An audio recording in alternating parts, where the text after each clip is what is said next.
Bonjour. Ce matin, je voudrais revenir quelque peu sur l'état du monde. Je me suis longuement penché sur la situation du monde en ce moment.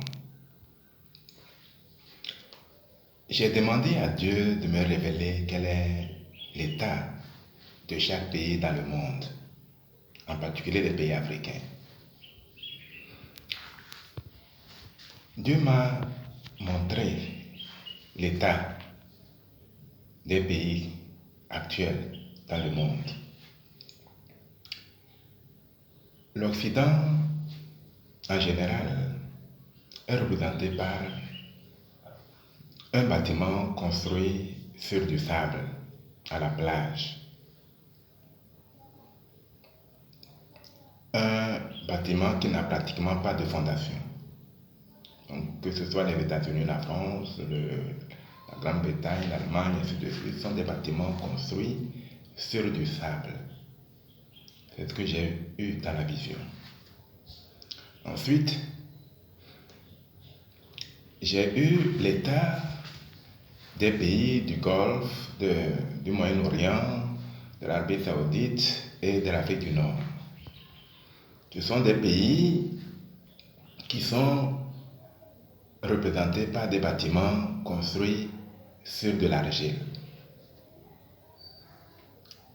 Ensuite, j'ai vu l'état de l'Afrique subsaharienne, qui est représentée par des bâtiments construits dans d'autres bâtiments, les bâtiments représentant certains pays plus hauts dans les cieux que les autres, indiquant que aucun pays africain subsaharien n'est représenté par un bâtiment qui touche même, ne serait-ce qu'un tout petit peu, le sol. Ce sont des bâtiments construits sur du vide. Même le Togo semblait trôner au plus haut, indiquant que c'est un bâtiment complètement en l'air, qui n'a pas de fondation. C'est ce que je disais hier dans ma vidéo concernant le fait que la plupart des Africains sont devenus des OGM. Parce que des études scientifiques ont montré que lorsque vous appliquez une culture, vous imposez une culture à un peuple, ce peuple finit par changer d'identité. Son patrimoine génétique va changer et devenir presque semblable au patrimoine génétique du peuple dont on lui a imposé la culture. Les Africains sont de cette race-là. Aujourd'hui, quand on classe les continents dans le monde, l'Afrique vient loin derrière les autres continents.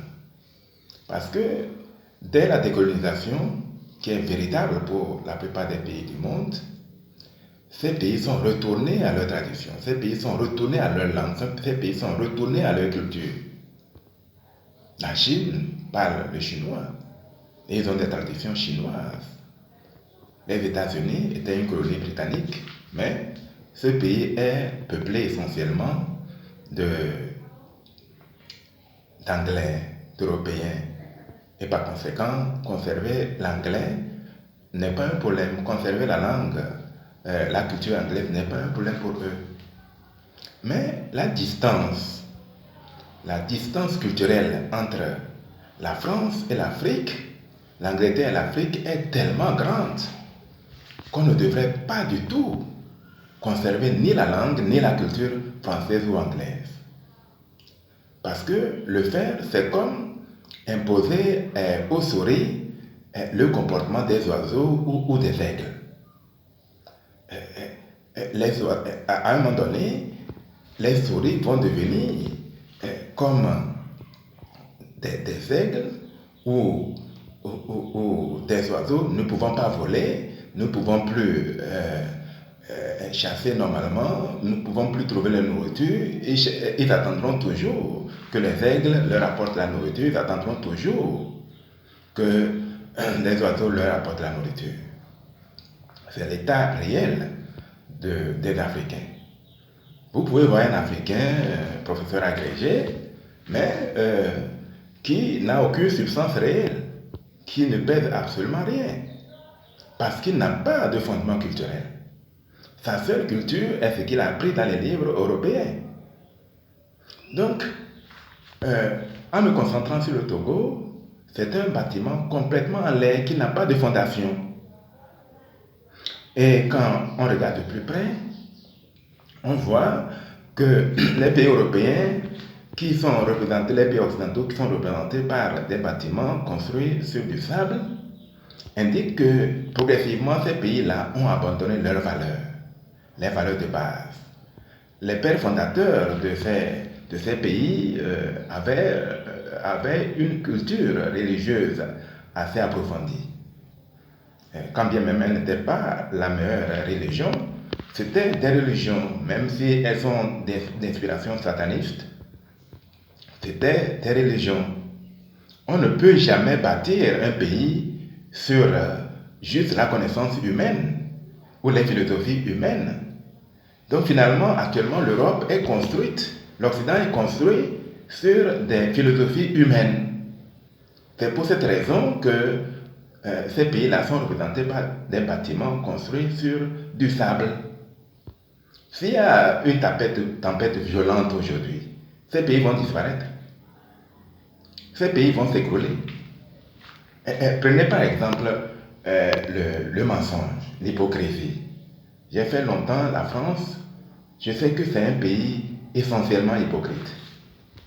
Quand il te voit, il va te dire une chose, mais quand tu es parti, il dit autre chose. Ce sont des pays complètement hypocrites. Ce sont des pays qui ont l'instinct prédateur, l'instinct de profit.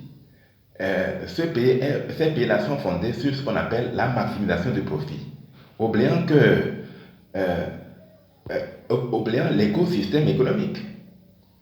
Quand tu es en relation de partenariat avec un pays qui ne se développe pas, sache que toi aussi, tu commences à perdre tes pédales.